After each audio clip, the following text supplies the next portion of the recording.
Շատ վատ եղբայր, սենց խոսակցություն պետք է ցնել։ Մեր դաշնակից երկիրն է Ռուսաստանում ավելի շատ հայություն ապրում, քան ստեղ։ Ապրես, հիմա այնտեղից ամսական 180 միլիոն դոլար Հայաստան տրանսֆեր է գալի, գումար է գալի։ Մենք այնտեղ ունենք 4 միլիոն հայություն, որ ապրում է։ Պուտին ինչ ասում, եղբայր ջան, եթե մենք գործընկեր ենք իրար հետ ենք, պետք է իրար հետ ընկերություն անենք, իրար շահերը պաշտպանենք։ Եթե դու մեր կողմը չես, դու մեր հակառակորդի թշնամու կողմն ես, որը մեր հարաբերությունները քշեղ ենք, այդքան բան։ Մենք մեր դաշնակիցների հետ պետք է լիարժեք պայմանավորվենք, ոնց որ երկու աղբեր կարող է իրար հետ վիճեն, բայց վերջում գալիս են ընդհանուր հայտարարի, ճիշտ որոշումը կայացնում են, եթե հիմա տրանսֆեր չեկավ, մեզնից ապրանքներ չընդունեցին, գազի գինը 180-ը դառավ 600-800, ինչ է կատարվելու։ Մենք ոչ մեկի հետ չենք ուզում թշնամի լինենք, մենք ուզում ենք, որ խաղաղություն լինի, երաշխավորած խաղաղություն, դա կլինի Ռուսաստանը, Ամերիկան, Չինաստանը, որոնք երաշխավորություն տան, իրանք տերեն, որ այս երկրում որցե ճանց չի դասա, ոչ մեկի հետ պետք է վատ չլինենք, որը օգուտ է մեր երկրին, մեր ժողովրդին, ամրապնդման, զարգացման համար, աջակցենք, օգնենք։ Ինչպես բոլոր մարզերում, Գեղարքունիքում եւս հետաքրքրված են Հիսուս Քրիստոսի արձանի շինարարությամբ, ցանկանում են պատմական իրադարձության մասնիկը դառնալ։ Մեր շատ մեծ ցանկությունն է, որ մասնակցություն ունենանք Հիսուսի արձանի կառուցման գործում, մեր չափով ներդրում ունենանք։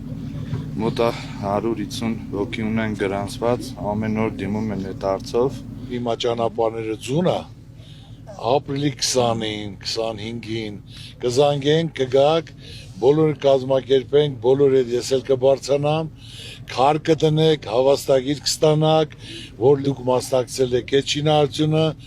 աղոթները շուրթերին նպատակով իմ ցանկությունն է եղել, դա ազգովի կառուցենք։ Այն օր հանդիպման ժամանակ ասորի ժողովուրդը ինձ դիմեցին, էլի երիտասարդները, իրենց ասի առաջինը ձեր հետ եմ գալու,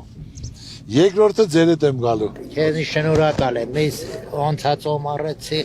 ամբողջ օմարը քո շինարարությունում աշխատել եմ, լավ էլ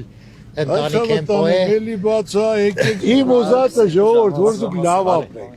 որ ձեր դեմքին ժպիտ լինի։ Հարց ու պատասխանից հետո շրջայցն է գյուղով, մարդկանց հետ անկեղծ շփում է։ Բարգավաճ Հայաստան կուսակցության ղեկավարին միշտ սպասում են այստեղ։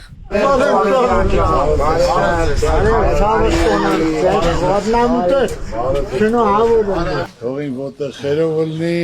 միշտ ուրախ առիթներով հանդիպենք։ Օրաջոն կամ ծառոգյաննիկ է նորադուս